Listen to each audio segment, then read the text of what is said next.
Chapter 8. Our heroes arrive at a world whose surface is densely covered by a deep, deep jungle. Naturally, they decide to name this world Advanced Rainforest.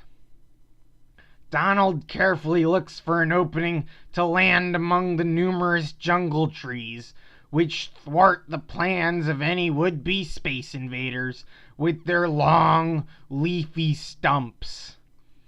Sora is getting really impatient with the entire landing process and instead decides to jump out of the ship mid-air, much to the dismay of Donald and the Goof.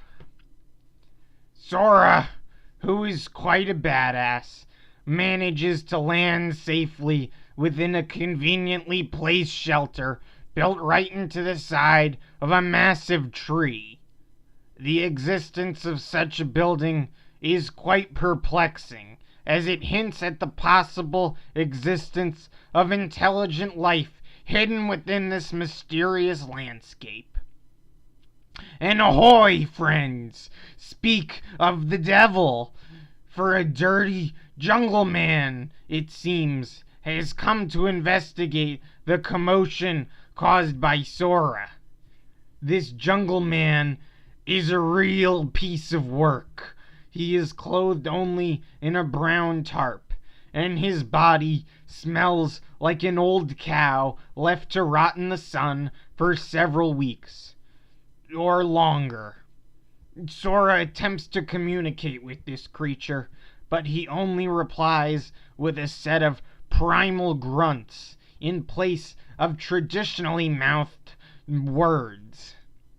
Sora thinks that this guy must be way, way off his medication. Meanwhile, Donald and Goofy have landed the candy ship successfully, and they immediately set out in search of Sora, who they hope has not gotten into too many shenanigans. In their search, the two of them accidentally stumble upon a humble jungle camp resting within a small thicket of shrubberies. Inside the camp, Donald and Goofy are met with two noble human adventurers. Jane, the genius primatologist with the brain the size of a meteor, and Clayton, the deeply misunderstood hunter with a heart of gold and the face of a pedophile. Clayton is initially very dismissive towards Donald and Goofy and does not want to allow them access to the camp.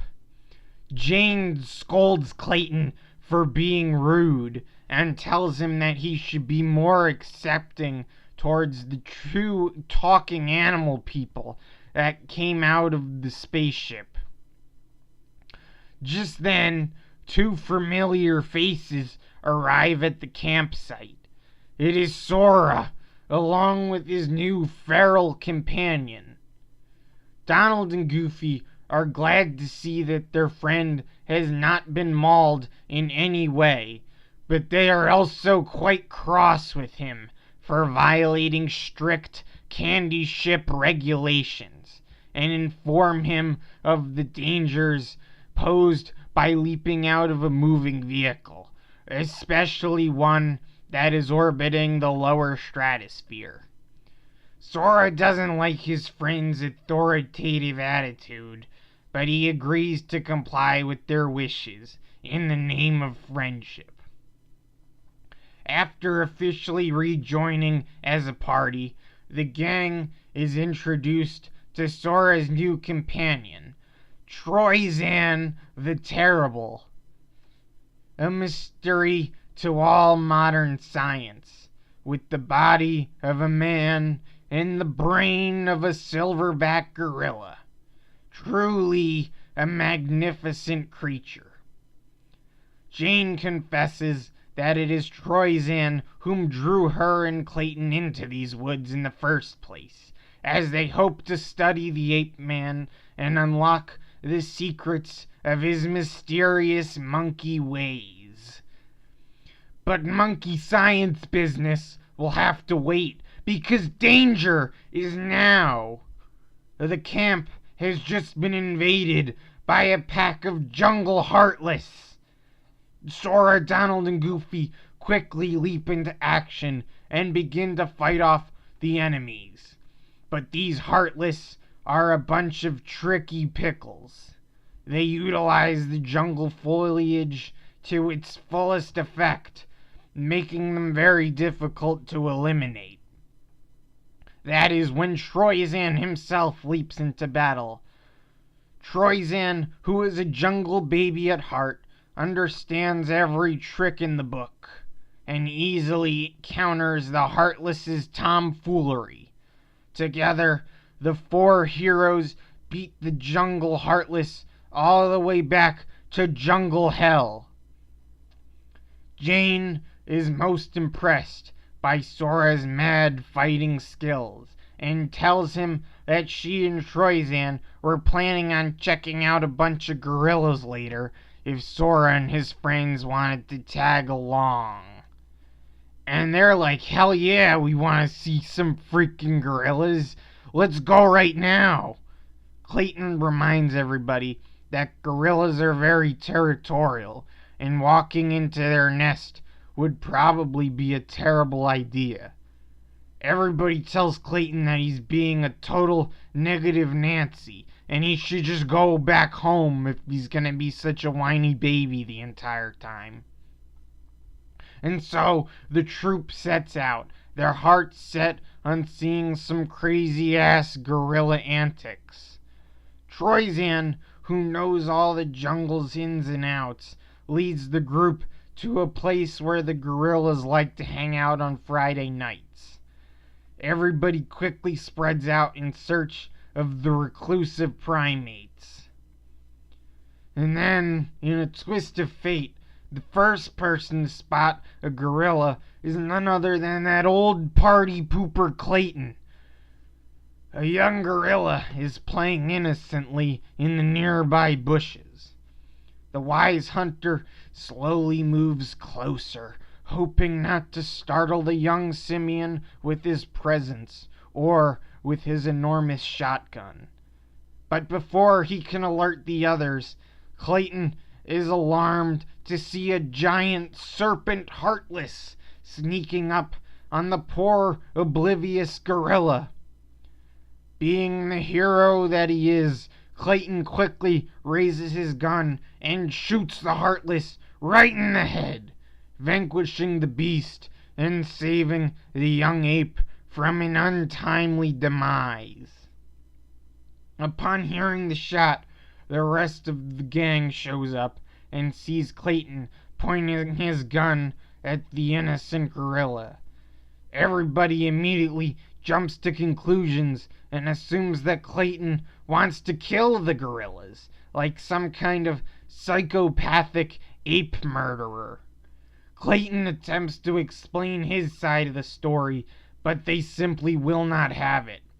Troyzan is terribly displeased with Clayton's insolence, and he banishes him to live the rest of his days in the inhospitable rainforest, where he will die alone. Clayton knows that this is all a big misunderstanding, but he is too polite to object, and simply complies sadly with the punishment bestowed upon him. As Clayton wanders aimlessly through the jungle, he prepares for his new life among the dirt. He supposes that, with a few sticks and some gorilla shit, he could probably fashion some kind of impromptu shelter. But luck would not be kind to dear Clayton today, for out of nowhere, a giant lizard Heartless snatches up the downtrodden hunter, throwing him high into the air. He lands right onto the creature's back and clings on for dear life. He screams in terror as the rampaging Heartless drags him helplessly through the jungle. Sora, Troyzan, and the others can hear the scream from among the forest, and they immediately recognize the source. That sounds like Clayton's war cry. He must be planning a counterattack. The heroes rush towards the noise and soon find Clayton and the Heartless wreaking havoc across the jungle. "Look, everybody," shouts Sora. "Clayton's riding that Heartless. The two of them must have formed an alliance of evil." At this point, Clayton has given up trying to redeem himself and decides to just let fate take its course upon his clearly forsaken soul. Everyone begins to pulverize the giant Heartless. Sora strikes it with his Keyblade, Donald conjures his mightiest spells, and Troyzan throws coconuts into its eyeballs. Within minutes, the giant reptile is defeated, and it falls flat on its back, crushing Clayton beneath its massive weight. As the life is squeezed from his body, Clayton sheds a single tear, knowing that he is unloved by all, and that his death is a most welcome one. But for everyone else, today is a great day to be alive.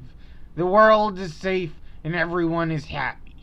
Sora, Donald, and Goofy wish they could stay in the jungle a bit longer, but they know that there's plenty of worlds that they still have to visit. And so, the three champions say their goodbyes to Jane and Troyzan and depart at last from the advanced rainforest.